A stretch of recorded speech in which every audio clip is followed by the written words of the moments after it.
Povo de Deus, a graça e a paz do Senhor Jesus, para a honra e glória dele, retomamos a série Temas Polêmicos da Bíblia.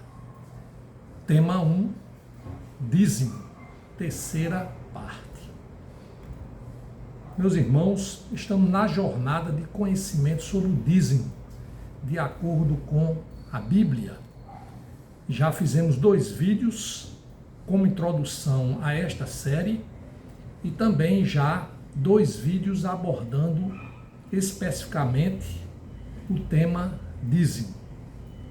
Temos utilizado como base de estudos a Bíblia NAA, ou seja, a Nova Almeida Atualizada. Nós temos utilizado aqui, nesse caso, é a Bíblia de estudo, não é? Que nós temos nos referenciado através dela. E ela aqui na sua forma sem tantos comentários, né? Que eu chamo sempre de a Bíblia seca, porém profunda, né? Com a palavra de Deus, a palavra da revelação. No último vídeo, que foi o segundo, aprendemos sobre os 4 tipos de dízimos, de conformidade com a lei de Deus, entregue a Moisés. Vimos a instituição do dízimo dos levitas, do dízimo dos dízimos, destinado ao sacerdote, do dízimo das festas judaicas e do dízimo trienal. Hoje, conforme prometido, vamos estudar a prática do dízimo no reinado de Ezequias e também conforme a narrativa em Neemias, e que faz parte ainda da análise do dízimo no Antigo Testamento. Importa, antes de tudo, esclarecer alguns pontos históricos contidos na Bíblia para uma melhor compreensão sobre o assunto. Sabemos que durante o período dos juízes, e mesmo antes, apenas com as tribos originalmente espalhadas na terra do Canaã, pairava sobre o povo de Deus um governo teocrático, ou seja, o governo de Deus. Ao falar sobre o reinado de Ezequias, de acordo com o livro 2 Crônicas, vamos nos referir ao momento da história que ocorreu após os juízes, que é o governo dos reis, ou seja, governo monárquico. Com efeito, a Bíblia revela que o povo queria ter um rei.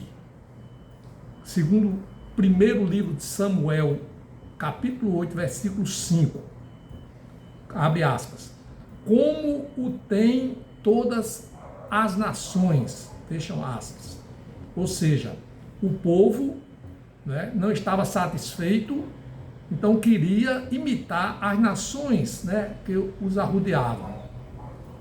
Esclarece-nos o livro 1 Samuel 10, 17, 19, acerca do reinado que foi instituído por Deus. Então vamos ler aqui, quando nasce, né, o reinado instituído por Deus. Diz assim, o livro de 1 Samuel 10, 17, 19. Convocou, pois, Samuel o povo ao Senhor em Mispa e disse aos filhos de Israel, assim disse o Senhor, Deus de Israel, eu fiz subir a Israel do Egito e livrei-vos da mão dos egípcios e da mão de todos os reinos que vos oprimiam. Mas vós tendes rejeitado hoje a vosso Deus, que vos livrou de todos os vossos males e trabalhos, e lhes tende dito, põe um rei sobre nós.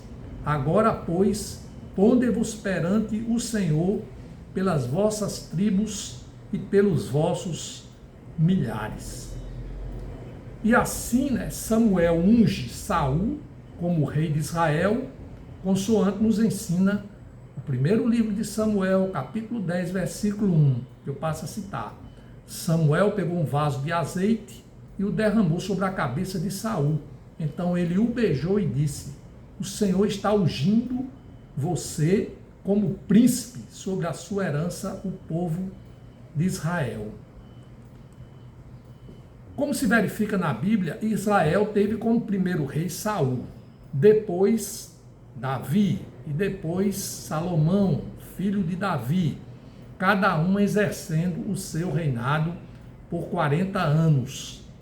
Esse período de 120 anos, com 3 reis em sequência, Saul, Davi e Salomão, representou o governo único de Israel. E com a morte de Salomão, houve a divisão do reino em Reino do Norte, Israel, ou Casa de Israel, com a capital em Samaria e 10 tribos. E Reino do Sul, Judá, ou Casa de Judá, com a capital em Jerusalém e 2 tribos. E assim, muitos reis surgiram durante o período da divisão do reinado.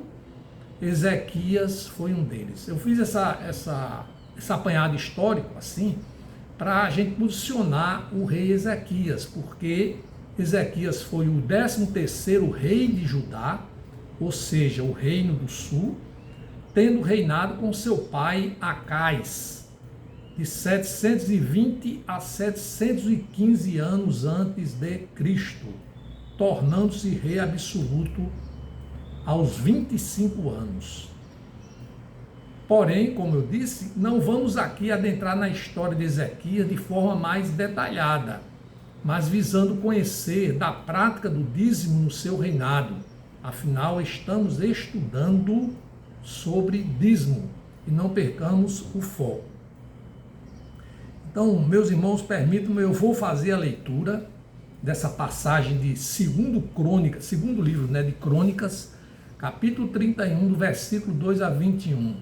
Eu sei que não é fácil, a leitura de um longo texto desse, quer dizer, e ouvir também, mas é necessário, porque eu me comprometi não esconder nada sobre o dízimo. Eu preciso ler todas as passagens para dessas passagens resultar uma visão completa, uma visão detalhada, para depois podermos sim dissecar, a fazer análise sobre a vigência do dízimo nos dias atuais. Então vamos ver isso aqui. Ezequias estabeleceu os turnos dos sacerdotes e dos levitas, turno após turno, segundo o seu serviço, para os holocaustos e as ofertas pacíficas, para ministrarem e cantarem junto às portas dos arraiais do Senhor. Falou aqui em ofertas pacíficas. A contribuição que o rei fazia dos seus bens era destinada para os holocaustos da manhã e os da tarde, e para os holocaustos dos sábados, das festas da lua nova e das festas fixas, como está escrito na lei do Senhor. Além disso, ordenou ao povo que morava em Jerusalém que contribuísse com a sua parte devida aos sacerdotes e aos levitas, para que estes pudessem dedicar-se à lei do Senhor. Logo que se divulgou esta ordem, os filhos de Israel trouxeram em abundância as primícias do cereal, do vinho, do azeite e do mel, e de todo produto do campo. Trouxeram também em abundância os dízimos de tudo. Os filhos de Israel e de Judá, que moravam nas cidades de Judá, também trouxeram dízimos das vacas e das ovelhas, e dízimo das coisas que foram consagradas ao Senhor seu Deus, e fizeram montões e montões. No terceiro mês, começaram a fazer os primeiros montões e no 7º mês acabaram. Quando Ezequias e os príncipes chegaram e viram aqueles montões, bendisseram o Senhor e o seu povo de Israel. Ezequias fez perguntas aos sacerdotes e aos levitas a respeito daqueles montões. Então, o sumo sacerdote Azarias, da casa de Zadok, respondeu: desde que o povo começou a trazer estas ofertas à casa do Senhor, temos comido e nos temos fartado delas, e ainda tem sobrado muita coisa, porque o Senhor abençoou o seu povo, e esta grande quantidade é o que sobra. Então Ezequias ordenou que preparassem depósitos na casa do Senhor. Uma vez preparados, recolheram nele fielmente as ofertas, os dízimos e as coisas consagradas. Quem estava encarregado disso, era Conanias, o levita, e Simei, seu irmão, era o seu auxiliar. Jeiel, Azarias, Naate, Azael, Jerimote, Josabade, Eliel, Ismaquias, Maate e Bernaia eram supervisores sob a direção de Conanias e Simei, seu irmão, nomeados pelo rei Ezequias e por Azarias, chefe da casa de Deus. O levita Coré, filho de Ina e guarda do portão leste, estava encarregado das ofertas voluntárias trazidas para Deus, para distribuir as ofertas do Senhor e as coisas santíssimas. Debaixo de suas ordens estavam Éden, Miniamim, Jesua, Semaías, Amarias e Secanias, na cidade dos sacerdotes, para com fidelidade distribuírem as porções aos seus irmãos, segundo os seus turnos, tanto aos pequenos como aos grandes. Faziam a distribuição aos que estavam registrados nas genealogias dos homens, de 3 anos para cima, que entravam na casa do Senhor, para a obra de cada dia pelo seu mistério, nos seus cargos, segundo os seus turnos. O registro dos sacerdotes foi feito segundo as suas famílias, e o dos levitas de 20 anos para cima foi feito segundo os seus cargos, nos seus turnos. Deles foram registradas as crianças, as mulheres, os filhos e as filhas, uma grande multidão, porque com fidelidade se santificavam nas coisas sagradas. Dentre os sacerdotes, filhos de Arão, que moravam nos campos ao redor das suas cidades, havia um em cada cidade, homens que foram designados nominalmente para distribuir as porções a todo homem entre os sacerdotes e a todos os levitas que foram registrados. Foi isso que Ezequias fez em todo o Judá. Fez o que era bom, reto e verdadeiro aos olhos do Senhor, seu Deus. Em toda a obra que Ezequias realizou no serviço da casa de Deus, na lei e nos mandamentos para buscar o seu Deus, ele o fez de todo o coração e foi bem sucedido.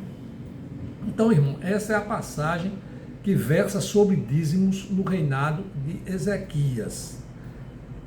Quem quiser conhecer mais a fundo, a história, completa do rei Ezequias, inclusive o que acontece depois do que aqui foi narrado, é só se dedicar aqui à palavra de Deus.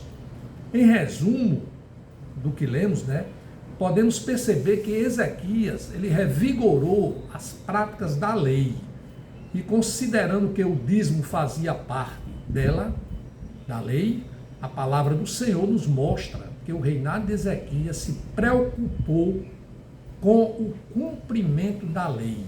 Bem, vamos observar agora os relatos sobre a prática do dízimo, agora conforme a narrativa em Neemias, o outro livro que nos interessa. Da mesma forma que investigamos historicamente na Bíblia acerca do rei Ezequias, ainda que de passagem, compete dizer que o período de Neemias conta sobre o retorno do povo de Deus a Israel após o exílio na Babilônia. Segundo a Bíblia, Neemias era um judeu a serviço do rei da Pérsia, exercendo a função de copeiro. E ao tomar conhecimento do sofrimento dos seus irmãos em Jerusalém, ele, Neemias, ora e pede ao rei Artaxerxes para retornar e reconstruir os muros e portões da cidade. Podemos ver tudo isso no livro Neemias, capítulos de 1 a 6. O que importa aqui, no entanto, é sabermos sobre o dízimo nesse período. Vejamos então Neemias capítulo 10, versículos 35 a 39. Diz a Bíblia: também nos comprometemos a trazer anualmente à casa do Senhor as primícias da nossa terra e todas as primícias de todas as árvores frutíferas. Vê aqui, só para abrindo parênteses, está exatamente cumprindo a lei. Nós, quando estudamos em vídeos atrás, vídeo passado, nós vimos que tinha as primícias que vinham das árvores, dos frutos, bem como também da terra, quer dizer, do gado. É o que ele fala aqui das primícias da terra, a primícia das árvores. E bem como os primogênitos dos nossos filhos e do nosso gado, como está escrito na lei.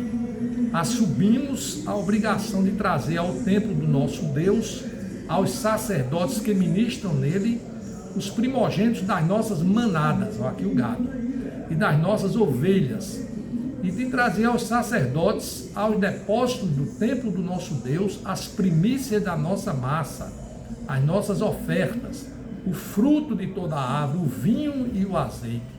Também nos comprometemos a trazer os dízimos da nossa terra aos levitas, para que, pois a eles cumpre receber os dízimos em todas as cidades onde há lavoura. Abre parênteses, mais uma vez, cumprimento da lei. O sacerdote, filho de Arão, estaria com os levitas quando estes recebessem os dízimos. E os levitas trariam os dízimos dos dízimos. Lembra que eu falei que tinham 4 tipos de dízimos? Tinha os dízimos dos levitas, tinha o dízimo dos dízimos e mais 2, Aqui, do dízimo dos dízimos aos depósitos da casa do tesouro. Porque os filhos de Israel e os filhos de Levi devem trazer as ofertas do cereal, do vinho, do azeite para aqueles depósitos, porque ali estão os utensílios do santuário, bem como os sacerdotes que ministram, e também os porteiros e os cantores. Não abandonaremos o templo do nosso Deus. Fecham-se aspas. Em resumo, aqui, assim como vimos no reinado de Ezequias, com relação ao que lemos agora em relação a Neemias, neste tópico, também percebemos que simplesmente se preocupou em cumprir a lei com a entrega dos dízimos. Vimos então nessas leituras em relação ao rei Ezequias e a Neemias, repetindo, sobre a prática do dízimo, de modo que, finalmente, para encerrar as narrativas sobre o dízimo no Antigo Testamento, observemos agora o que ainda nos conta a Bíblia, sobre a infidelidade do povo quanto ao cumprimento da entrega do dízimo. E para isso eu me valho ainda do livro de Neemias, desta feita no capítulo 13, versículos 10 a 12, que diz assim: também soube que as porções dos levitas não estavam sendo dadas a eles, de maneira que os levitas e os cantores que faziam o serviço tinham fugido cada um para o seu campo. Então repreendi os magistrados e perguntei: por que a casa de Deus ficou abandonada? Reuni os levitas e os cantores e o restituí aos seus postos. Então todo Judá trouxe os dízimos dos cereais, do vinho e do azeite aos depósitos. Bem, agora chegou o momento de nos dedicarmos à última aparição do termo dízimo no Antigo Testamento, o que ocorre em Malaquias, no livro de Malaquias, que foi o último profeta do Antigo Testamento. Então vejamos Malaquias 3, capítulo 3, versículos de 8 a 10, que também versa sobre a infidelidade do povo quanto ao cumprimento da entrega do dízimo. Então vamos ler aqui esses poucos versículos que dizem assim: será que alguém pode roubar a Deus? Mas vocês estão me roubando. E ainda perguntam, em que te roubamos? Nos dízimos e nas ofertas. Com maldição vocês são amaldiçoados, porque estão me roubando, vocês, a nação toda. Tragam todos os dízimos à casa do tesouro, para que haja mantimento na minha casa. Ponham-me à prova nisto, diz o Senhor dos Exércitos, se eu não lhes abrir as janelas do céu e não derramar sobre vocês bênção sem medida. Fecha-se aspas e conclui-se assim a manifestação, vamos dizer, da palavra de Deus no Antigo Testamento sobre este termo dízimo. É fácil observar aqui, nesse caso que Malaquias mostra em seu livro, uma reprimenda severa do Senhor em relação à infidelidade do seu povo por desobediência, ou seja, em não cumprir à risca a lei do dízimo, então em vigor. Veja bem, a lei do dízimo. E assim, meus irmãos, encerramos tudo o que o Antigo Testamento diz a respeito do dízimo. Então, daí já se pode fazer algumas reflexões, algumas meditações, uma tentativa de entender como se tem feito, e estamos aqui juntos estudando, mas por oportuno, eu quero deixar claro que a análise sobre o dízimo de maneira mais acurada, com as conclusões dela decorrentes desta análise, ela será feita com mais profundidade quando encerrarmos toda a leitura da Bíblia acerca do assunto, compreendendo então aqui os dois testamentos, o Antigo e o Novo, para que não haja surpresa e desconhecimento, o que ocorrerá possivelmente após também aprendermos sobre a prática do dízimo a partir do final do primeiro século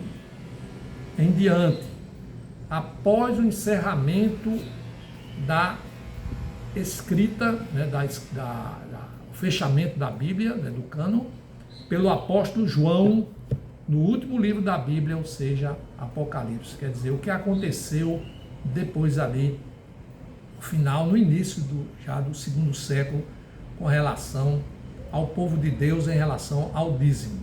Bem, neste vídeo,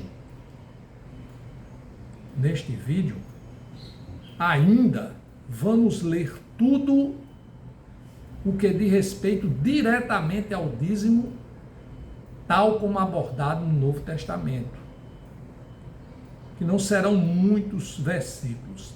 Bem, antes disso, eu estou me lembrando que eu tinha me comprometido com os irmãos, no final do segundo vídeo, no vídeo anterior, a examinar também o dízimo no período interbíblico. Deixa eu ver aqui algo. No período interbíblico. Para quem ainda não sabe, o período interbíblico, o período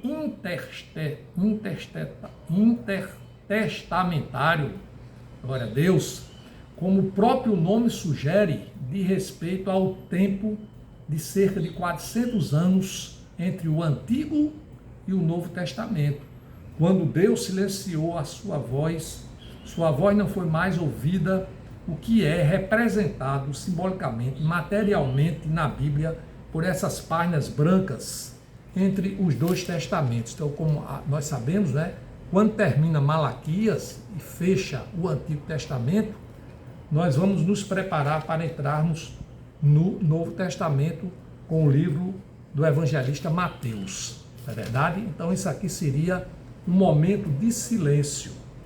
Então, Na verdade, irmãos, como eu creio no sola escritura, ou seja, eu creio no princípio que somente as escrituras que devem ser consideradas, que isso é um princípio que veio da reforma protestante. Então, em face de que esse princípio, ele representa uma primazia absoluta nas interpretações das revelações do Senhor, ou seja, da palavra de Deus, a única regra de fé e prática que todo ser humano deve seguir, deve adotar. Eu quero dizer que não havendo manifestação na Bíblia no período, em relação a esse período entre o Antigo e o Novo Testamento, e não existe qualquer resposta diretamente da Bíblia acerca de qualquer tema em face do silêncio de Deus. Contudo, a prática do dízimo no período interbíblico, porque a história continuou, não é? Na verdade, será tratada em vídeo futuro, quando vamos tentar recompor os fatos históricos com base nos escritos seculares, ou sejam, documentos históricos objeto de consultas, apenas para considerar exatamente a prática do dízimo nesse período vivenciado pelo povo de Deus. Então aí é a minha satisfação com referência a esse período entre o Antigo e o Novo Testamento em relação ao dízimo. Meus irmãos, lembram-se que no primeiro vídeo eu falei que para entendermos a aplicação do dízimo na Bíblia, precisamos observar 4 fatores históricos bíblicos, sendo 2 no Antigo Testamento e 2 no Novo Testamento, como bases para este estudo acerca do dízimo. Vamos rever? Então, eu fiz essa diagramação. Nós vamos estudar no Antigo Testamento o dízimo antes da lei, que é exatamente aquele período lá de Gênesis 14 e 20, com Abraão entregando o dízimo a Melquisedeque, e depois a promessa de Jacó. E depois nós também no Antigo Testamento, devemos estudar o dízimo no tempo da lei, que foi exatamente quando foram criados esses 4 tipos de dízimo que nós também já falamos de uma forma exaustiva. Então, com relação ao Novo Testamento, então nós agora já terminamos o Antigo Testamento, vamos agora para o Novo. E o que é que nós vamos ver agora na sequência? Vamos ver o dízimo antes da Nova Aliança, portanto, ainda sobre a lei ou velha aliança, e depois da nova aliança, ou seja, sob o império da graça. E é isso que nós vamos ver agora, primeiramente com relação no Novo Testamento, com relação ao Antigo Testamento. Encerramos a leitura quando lemos o livro Malaquias, e agora o nosso passo é estudar o dízimo no Novo Testamento ainda sob a lei. Vamos então, para começar, a tratar dos textos, repetindo, do Novo Testamento, nos quais aparece a palavra dízimo e que não são muitos, conforme veremos. Então vamos iniciar com o clássico Mateus 23, 23. Diz assim: ai de vós, escribas e fariseus, hipócritas, porque vocês dão o dízimo da hortelã, do endro e do cominho, e desprezam os preceitos mais importantes da lei, a justiça, a misericórdia e a fé. Mas vocês deviam fazer estas coisas sem omitir aquelas. No mesmo sentido, o evangelista Lucas, terceiro livro do Novo Testamento, Lucas 11, capítulo 11, versículo 42. Mas ai de vós, fariseus, porque vocês dão o dízimo da hortelã, da arruda e de todas as hortaliças e desprezam a justiça e o amor de Deus. Vocês deveriam fazer estas coisas, ou seja, a justiça e o amor de Deus, sem omitir aquelas, ou seja, o dízimo da hortelã, da arruda e de todas as hortaliças. Bem, irmãos, uma análise ainda não muito profunda, mas vamos ver aqui. claramente Jesus está ordenando a quem? Aos escribas e fariseus. Está alertando a eles. Embora os fatos tenham se passado no Novo Testamento, importa esclarecer que ainda vigorava a lei, ou seja, ainda se estava sob a velha aliança. E Jesus estava, como um bom judeu, ele estava cumprindo a lei, conforme Mateus 5,17, que diz assim: não pensem que vim revogar a lei ou os profetas. Não vim para revogar, mas para cumprir. Sabemos que a nova aliança, ela só teve início quando Jesus celebrou pela primeira vez a Santa Ceia e disse, conforme Lucas 22:20, disse Jesus: este cálice é a nova aliança feita por Deus com o seu povo. Aliança que é garantida pelo meu sangue derramado em favor de vocês. Por isso, o fato de Jesus ter ordenado, aos fariseus o cumprimento dos preceitos mais importantes da lei, bem como a entrega dos dízimos, não significa que ele ordenou isso no contexto da nova aliança. A propósito, quando Jesus repreende os escribas e fariseus, afirmando que eles dão o dízimo da hortelã, do endro, do cominho, da arruda, das hortaliças, desprezando os preceitos mais importantes da lei, quais sejam a justiça, a misericórdia e a fé, é possível ver a ironia em que compara o valor que se dá, no caso, às especiarias, em detrimento ao que é mais relevante: justiça, misericórdia e fé. Então, invocar Mateus 23:23 para se defender a atualidade do dízimo, que muitos fazem, sem que tivesse ainda ocorrido a nova aliança, lamentavelmente é desconhecer o contexto da Bíblia. Mormente que a narrativa não representa a instituição do dízimo, mesmo porque, se assim fosse, então passariam a ser apenas as especiarias citadas. É claro, e é evidente, ou seja, seriam esquecidos as outras produções, com referência aos frutos das árvores e também com referência ao gado, como era prescrito, na lei, nós já estamos cansados de saber. Faço então, meus irmãos, percebermos, por fim, que as citações às quais se referem os evangelistas citados, Mateus e Lucas, dizem respeito a um período anterior à nova aliança. Ainda sobre dízimo, no Novo Testamento, há a passagem em Lucas, novamente Lucas sendo citado, agora no capítulo 18, versículos 9 a 12. Diz assim: Jesus também contou esta parábola para alguns que confiavam em si mesmos, pois se consideravam justos e desprezavam os outros. 2 homens foram ao templo para orar. Um era fariseu e outro era publicano. O fariseu ficou em pé e orava de si para si mesmo, desta forma: ó Deus, graça te dou porque não sou como os demais homens, roubadores, injustos e adúlteros, nem ainda como este publicano. Jejuo 2 vezes por semana e dou o dízimo de tudo o que ganho. Bem, irmãos, o texto reforça o mesmo entendimento de que se tratava de dízimo com obrigação em face da lei.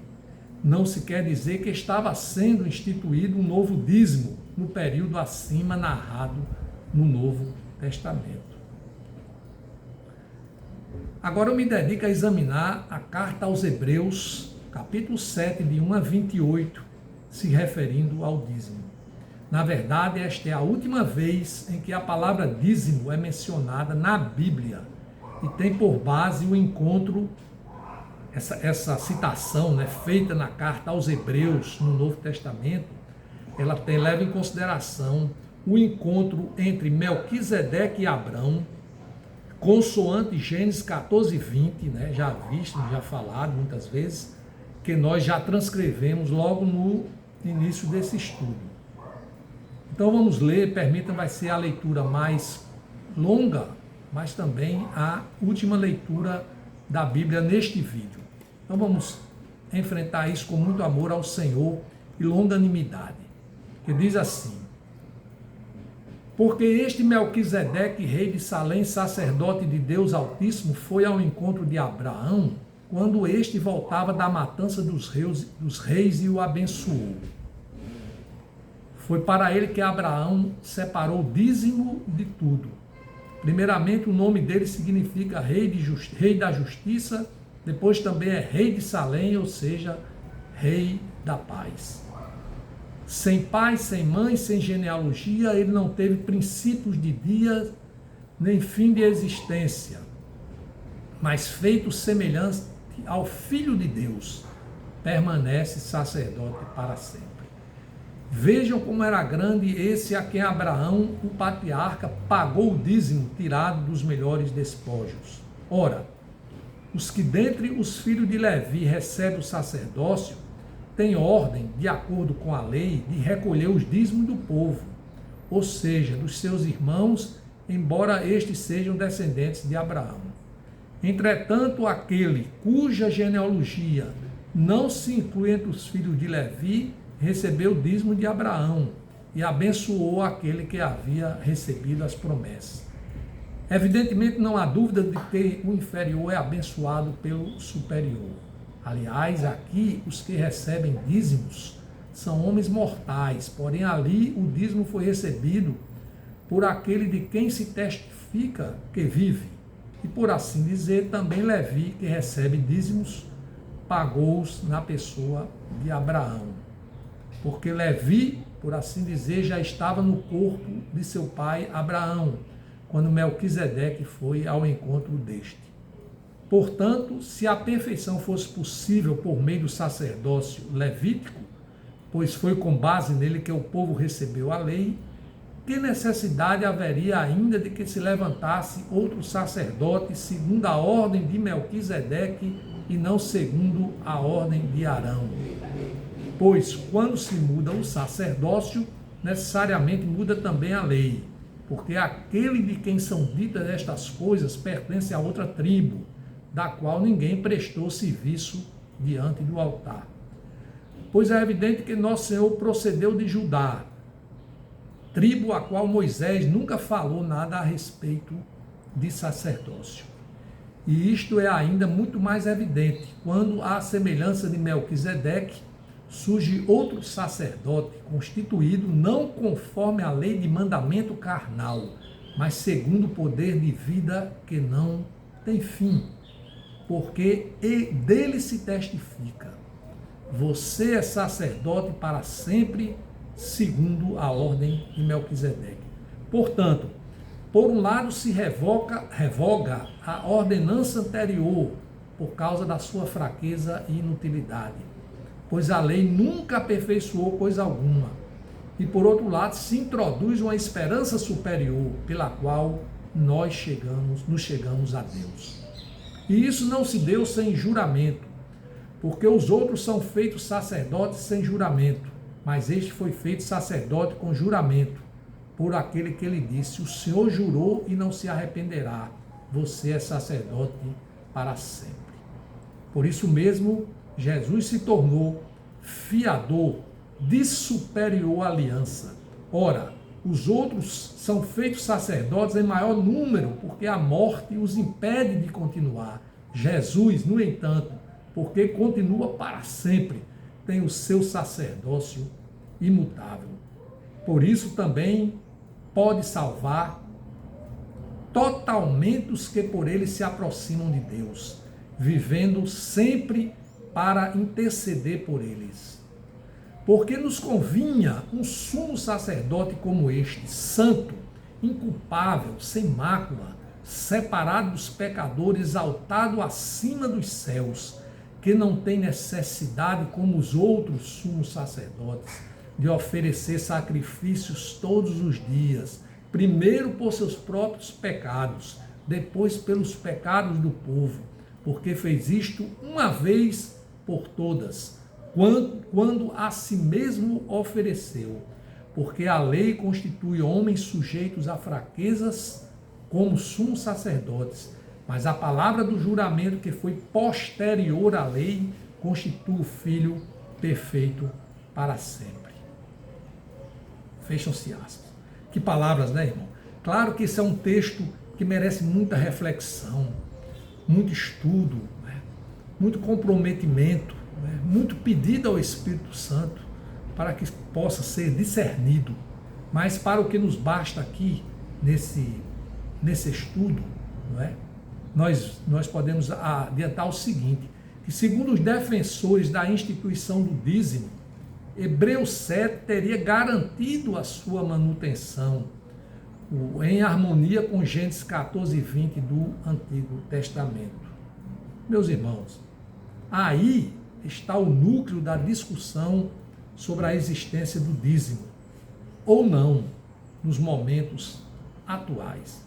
Aqui, sem dúvida, reside o ponto em que os defensores do dízimo na atualidade se apegam para tentar tornar controvertida a questão que deveria ser, ao modesto ver deste evangelista, deveria ser pacífica em torno da vigência do dízimo no Novo Testamento. Voltaremos a este assunto mais à frente, de forma mais detalhada, quando vamos refletir para concluir o estudo.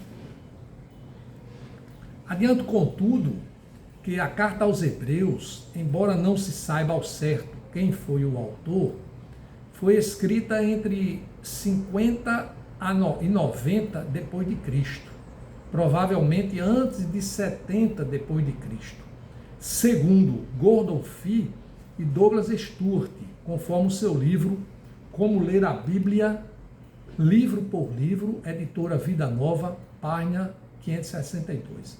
Assim, no tocante ao dízimo, aborda o texto que se refere, que é esse texto de Hebreus, no tocante ao dízimo, ele aborda o texto que se refere à narrativa de Gênesis 14 e 20, quando ainda não existia a lei específica para o povo de Deus. Mas também esse texto, Hebreus, trata de que Cristo é superior a tudo que veio antes, ou seja, após a nova aliança, ante o descortino do véu.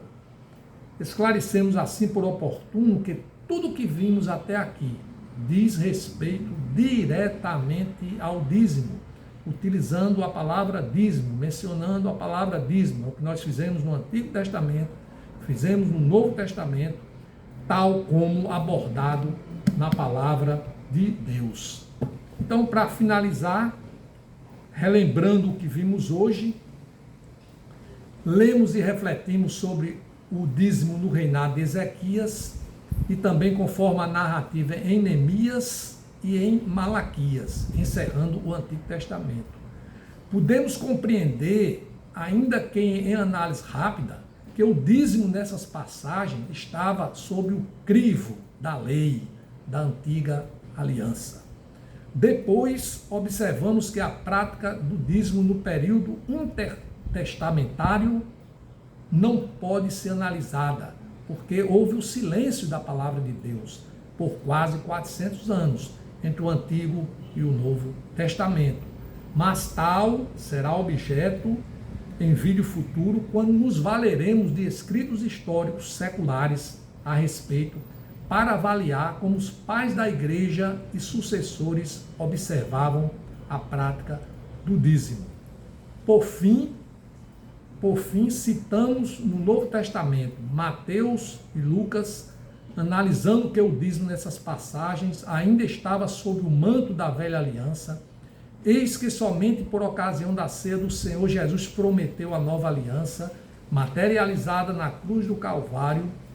E também citamos Hebreus, uma narrativa híbrida, pois referindo-se a Abrão, alude então ao período antes da lei, bem como referindo-se ao sacerdócio perfeito de Jesus, de respeito à nova aliança.